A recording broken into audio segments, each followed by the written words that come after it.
Thank you all for being here on such a beautiful sunny afternoon. I can think of a few other places we could have been. How many of you are here for first time at Indivisible North Seattle meeting? Wow. I believe this is our lucky 13th meeting. How many of you have been to at least 4 Indivisible North Seattle meetings? Wow, that's pretty good. Hardcore people you are. Well, thank you so much for being here. As you know, we have the space rented from 3 to 5:30. So if we're not starting right exactly at 3 is because it takes a little bit of time to get all our stuff set up. Having a projector is kind of nice, so that takes a little bit extra time. Otherwise, I did also want to remind you that we do have a sign-in for the breakout groups. Those of you who have not been here before, we usually spend roughly 30, 40 minutes together as a large group talking about stuff that's kind of important for everybody. And then we go into breakout groups for an hour. So if there's a particular issue that's super important to you, be it environment, women's rights, Russia, healthcare, conflicts of interest, whatever, you can join one of those groups. Usually what we ask is that if it's your first time here, you sign up for the Activism 101 session. It's a chance for you just to kind of get you up to speed on all the stuff that everybody else knows already so that you don't have to ask those questions when you get to that group. So I'm going to pass, how many of you did already sign in on the thing already? Wow, that's good. Almost everybody. No, on this little sign-in for today. Okay. Typically what helps is we'll leave this by the front door and it just says sign in for breakout groups. It says please put a tally mark next to the breakout group topic that you're most interested in today.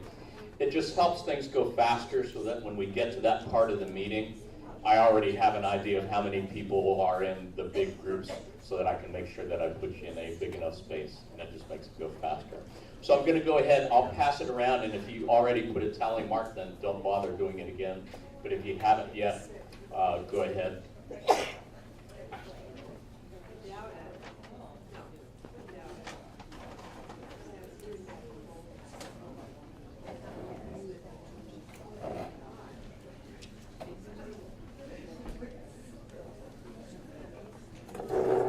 So we're passing the board around. Go ahead. You don't need to put your name on it. You don't need to do anything other than put a little tally mark next to the breakout group that you would like to work with today. I circled Activist 101. So if you're a first timer here, I'm going to ask you that you go to that one. Nicole will just kind of fill you in on how we do things around here and answer all the questions that you probably would be asking if you went to some other group. And then after that, hopefully you'll come back again and you can join any of the other groups. And those groups usually get out early enough anyway, you can also join another group. Otherwise, my name is Jonathan Tong, and I'm one of the lead organizers for Indivisible North Seattle. I wanted to wish everybody a happy 100th day of Trump.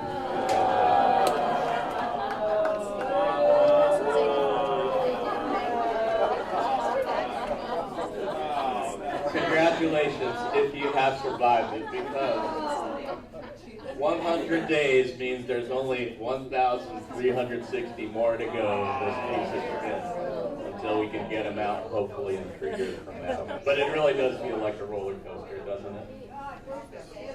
I know. So, as usual, our agenda today looks like this. We've got from 3 to 3:40 to work together as a whole group on some things. Breakout groups will be from 3:45 to 4:45, and we do actually have a couple guest speakers, one of whom is going to be speaking at the environmental group, so we want to make sure that we protect that time. So, ready or not, we're going into breakout groups at 3:45. And then we'll regroup in the last 10 minutes just to kind of get some report backs and let you know where we're headed from here. Any questions about the agenda? Okay, sounds good. So a couple announcements. Is Sarah Benchley here? Is Sherry here? Sherry Elgin? Is Sarah Betmel here? Okay. The 4 of us, and along with Miriam, went down to Olympia, in case you didn't hear. We got to testify before the State Senate Ways and Means Committee about an initiative to help adequately fund. Yeah, thank you. Give me a hand. got to go down and piss off the chair of the Ways and Means Committee. It was awesome. Yes, apparently I was threatening him and impugning his motives. Yeah. I know, poor little cupcake. Next time. That was my first time doing it. I was a little bit nervous, and I wasn't quite prepared for that response. But now that I know that that's how they deal with that kind of stuff, I'm really looking forward to going back and doing it again. My goal is to be sent to the principal's office. I will not start. What did you talk about? Oh, I'm sorry. Raise your hand if you did see the video that I posted about it. Okay, so for those of you who didn't see, let's see, how can I sum this up? You have 1 minute.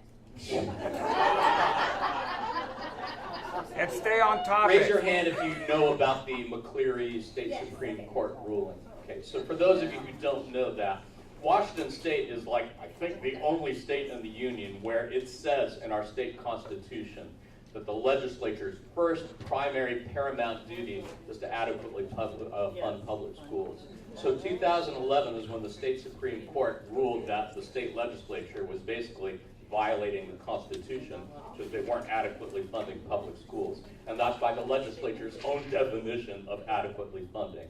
So there's a bill that's going to the Senate right now that would help raise tax revenue in order to help adequately fund public schools.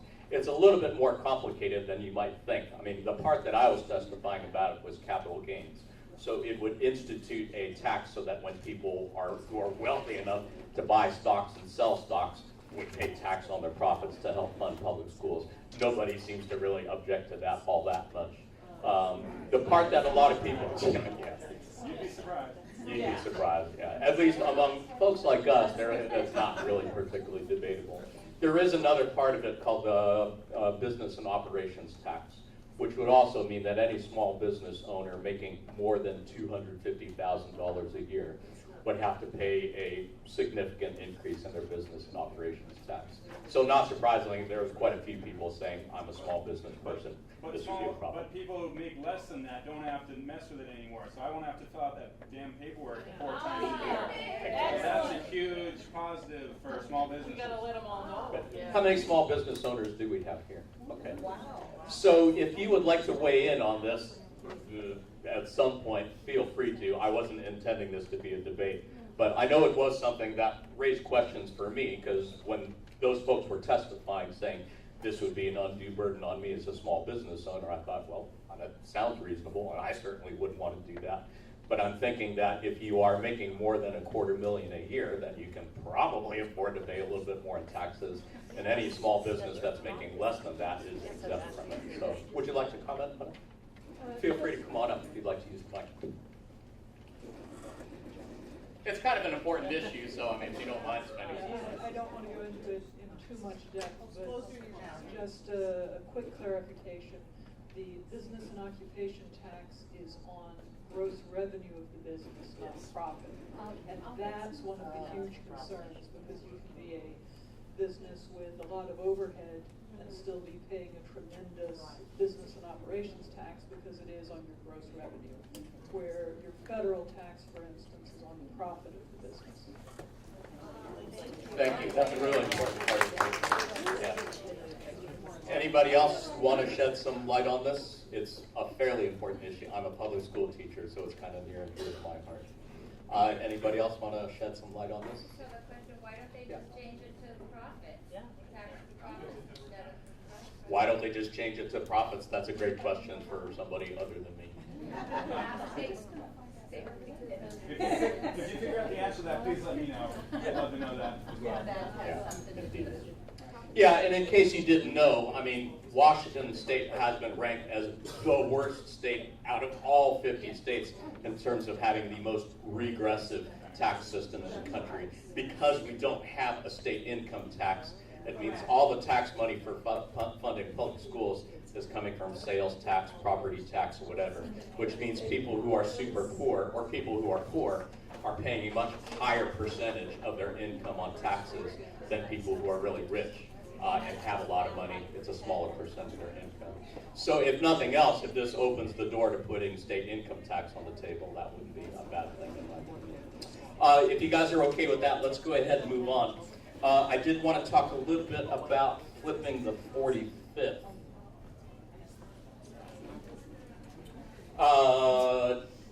The group that is trying to flip the 45th district, which would help us take control as a state senate again, they are doing their weekly canvassing events on Sundays right about this time.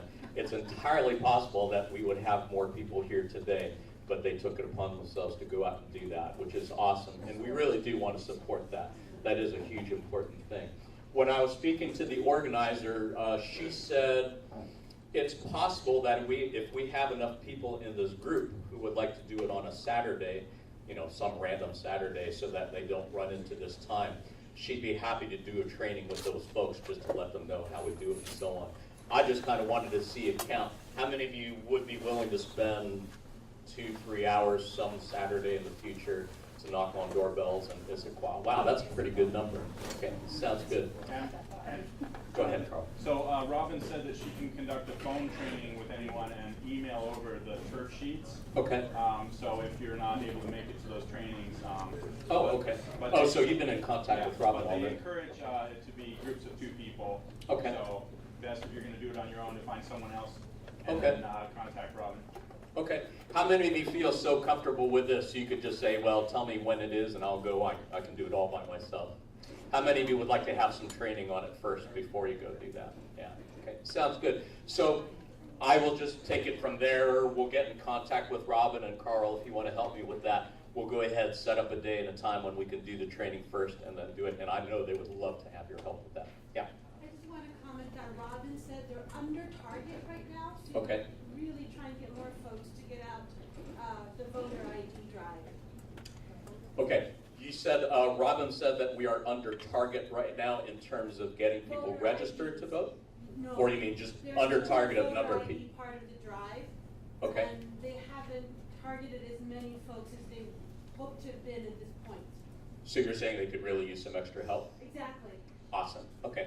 Yeah. So thank you. All those folks who raised your hand, maybe next week we'll actually pass around a sign up and we'll get your name and email. Otherwise, you can for sure expect to see something posted on our website this week about it.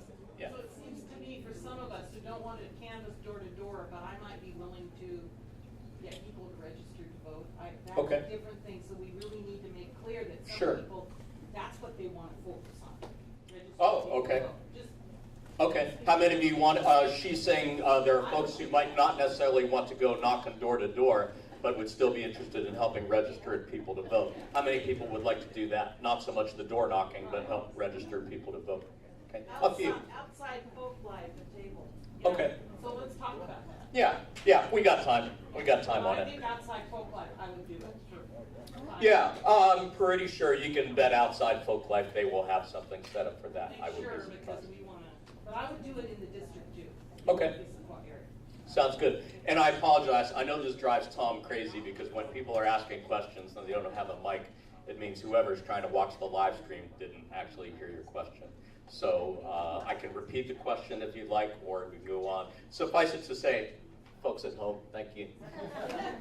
The question is about setting up tables outside of Folk Life to register people to vote, and yes, I'm about 99.9% sure that's going to happen.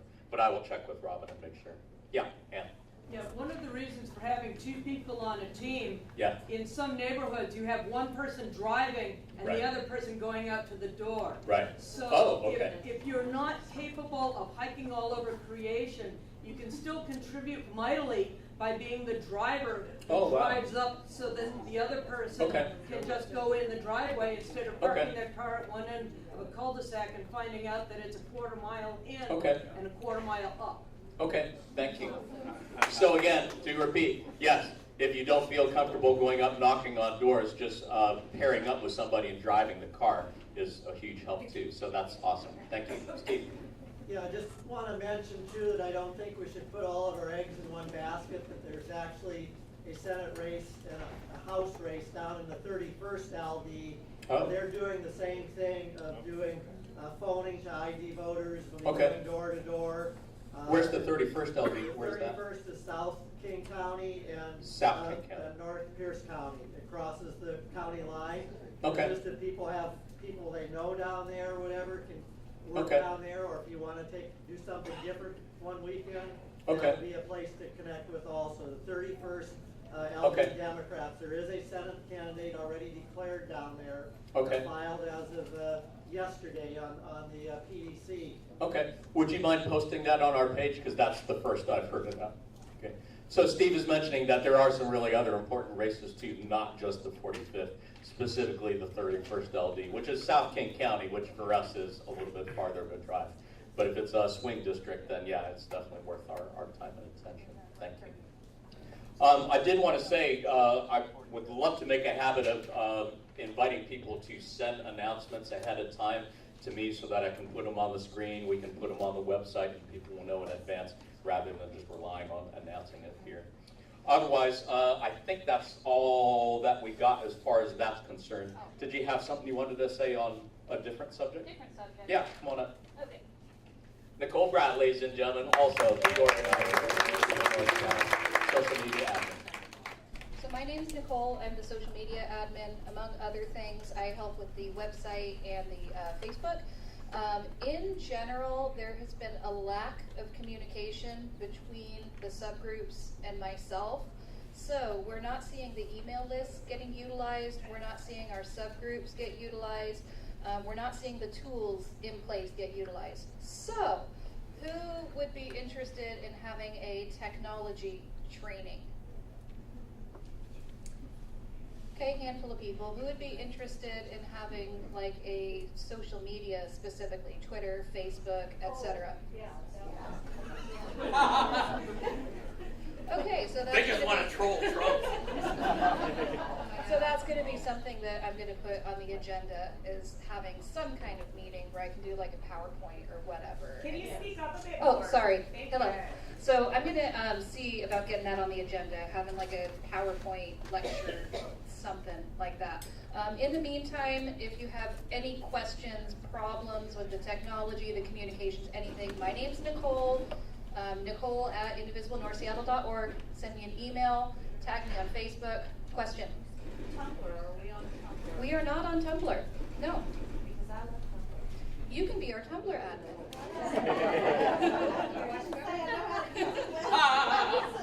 I think she just volunteered for it. Ladies and gentlemen, that'll teach you to raise your hand.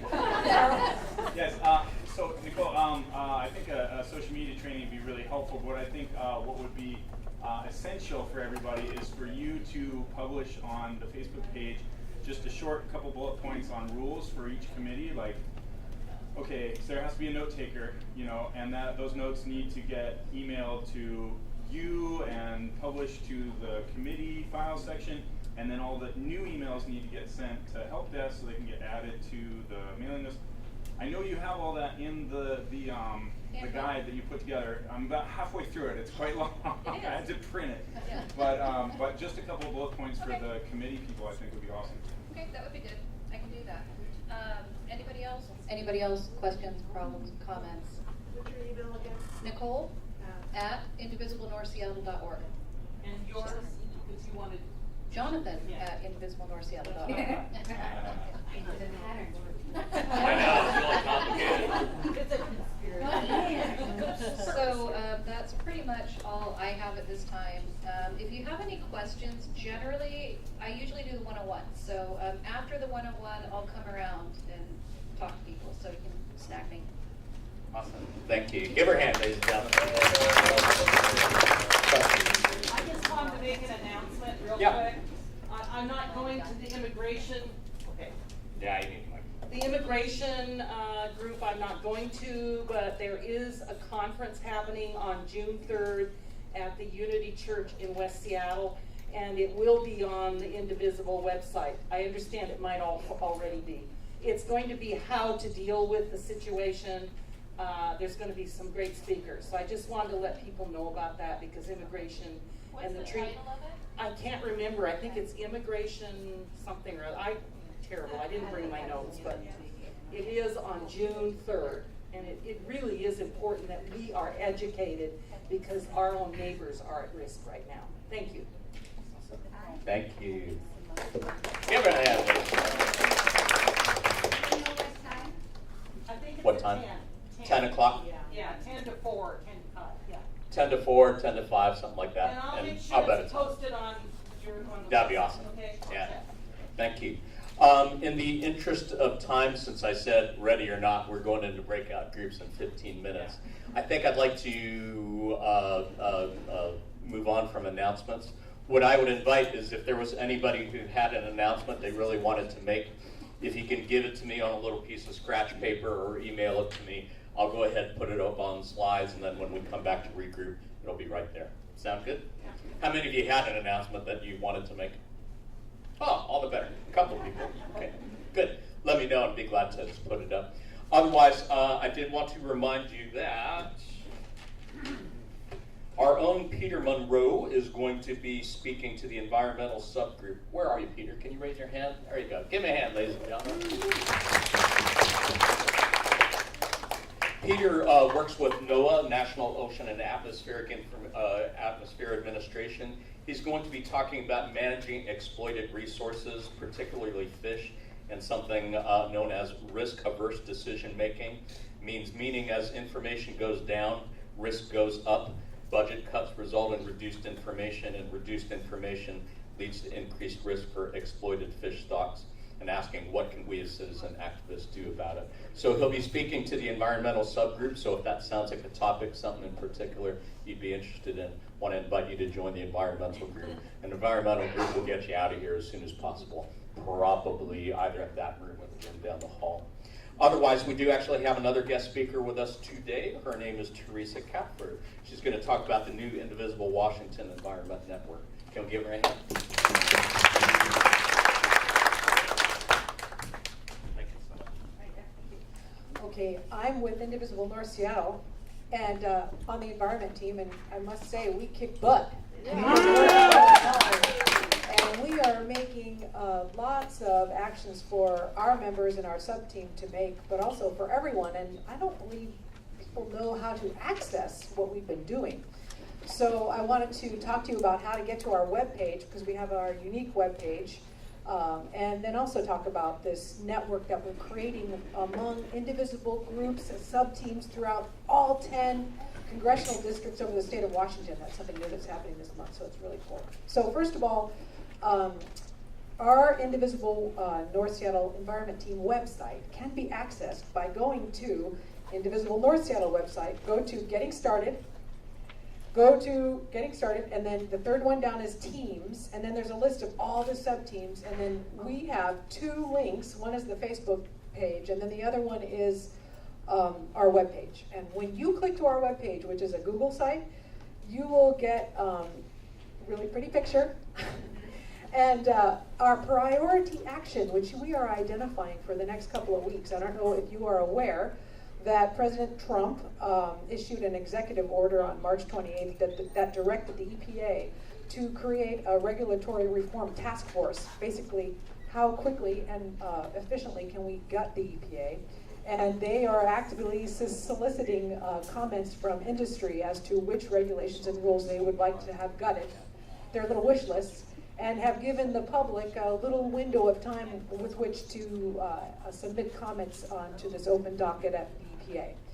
So we have been really focusing on this, and we would like all of you to participate. Just flood, because you can comment early and often, as many comments as you can. We'd like you to comment on the EPA in support of clean water, clean air, policies such as the Clean Power Plan, all these great things that we know move our economy forward and save the environment for future generations. In any case, the layperson might find it difficult. So we have created a blog that provides you sample scripts, daily sample scripts for these 3 weeks that the docket is open. And by going to our webpage, you will find a link to, it's called Your Daily Docket. And sorry? What's your webpage? It's a Google site, so it has this really long URL. Follow the links. You follow the links. You also you can get a piece of paper that we've been handing out at the fairs and also the marches, and at the bottom of the it's like a little half-sheet action list that asks you to call the senators and say, it has our webpage on it, and it's on the table right there. Okay, so please, please, please, we have till May 15th when they close this docket down. There are thousands of comments, but we want tens and tens and tens and tens more thousands of comments. So our little blog gives you ideas on what to say, and so on. So, and then oh yes, question. Could you explain how that matters? I really know it's important, but I would like to hear it so that everybody can hear it. So it matters because the EPA has been around since the Nixon administration, and we have clean air and clean water thanks to the thousands of scientists and the public and states who have been supported by the EPA. And the Trump and Pruitt basically want to gut all of the rules and regulations, especially with regards to climate. And they are actively sending us back into the fossil fuel age when we are heading into clean energy where there's way more jobs and positive cost benefit. So if you go to that blog, it'll give you a whole bunch of background information. But my question is more, how does that impact the EPA? Because, are they really going to listen and explain? Well, their ear is to industry. That's right. But they need to know that we are there, just like what we're doing with all the other actions. So we have other backup actions as well. Thank you. Yeah, so they want to hear, I think they should hear from us. Yeah, they should. Of course they should. By as many and often as you can. In any case, so we have this new, just so that you know, environmental teams across the state of Washington are connecting together in a new group called Indivisible Washington Environment Network. And I started working with some other Indivisible environment folks in Wallingford and Skagit, and it seemed like once I started emailing people were really excited about sharing resources and connecting together and reducing redundancy and maximizing our impact. So we've started this wonderful group, and it's getting going, and it's very exciting. And if you go to your daily docket, you can go to that website and kind of check in and see what we're doing. And if you know anybody who's interested in participating, that would be great. I'm a general music teacher in the public schools. This is completely out of my pay grade. So I'm really learning a lot. And so you don't have to be a scientist to participate in this. So thank you.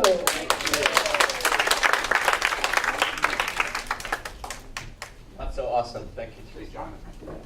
Go teachers. Yes, Tom. Can I add a clarification? Yeah, please do.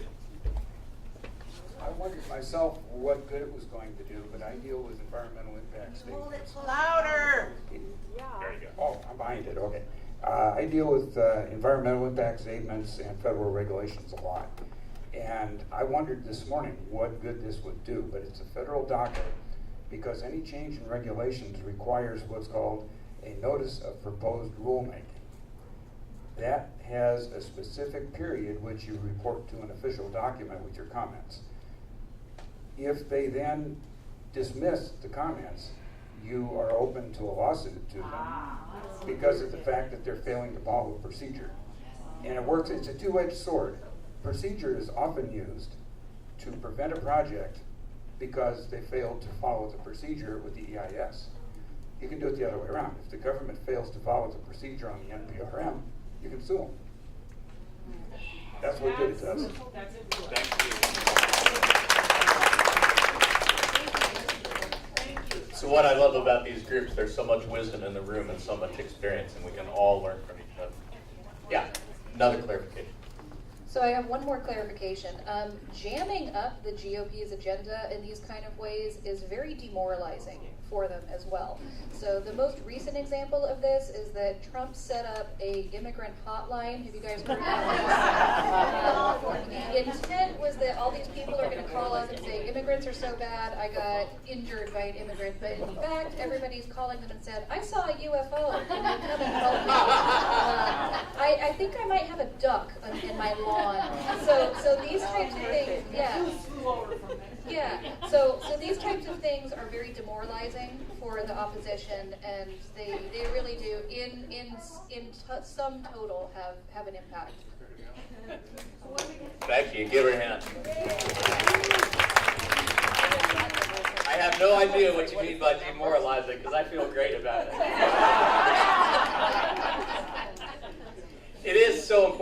remember too that, I mean, on this 100th day, it can seem still like it sucks because we still got Trump. But I mean, we are winning and he is losing. You have to remember, he's at 100 days and he has accomplished like nothing that he intended to do. All those things that he promised he would do within 100 days, he's failed on. Repeal and replace Obamacare, he's failed on that. Making Mexico pay for the wall, he's failed on that. Banning Muslim immigration, he's failed on that. And he's going to fail on tax reform too, because as soon as they try to do that, we're going to say, show us your fucking taxes, and then we can talk about taxes. Until then, you are getting a check from us. Sorry, it's just Sunday. I just feel like, I just came from church. I can't talk like this in church. So, why don't we go ahead and get a head start on our breakout groups? And I do want to make sure that we get our two biggest groups out the door first. So environment group, and if you want to join for Peter's presentation today, we have the exercise room reserved down the hall. So go ahead, if you are with the environment group or wanted to be with them today, just head on down the hall and you'll see the room on the right that says exercise room. And it should be empty, and there should be enough chairs for everybody. It's about halfway down the hall. I gotta carry the camera down there. You mean the speaker? For those of you who are first timers here, we're going to ask you to go with Nicole for the Activism 101 session.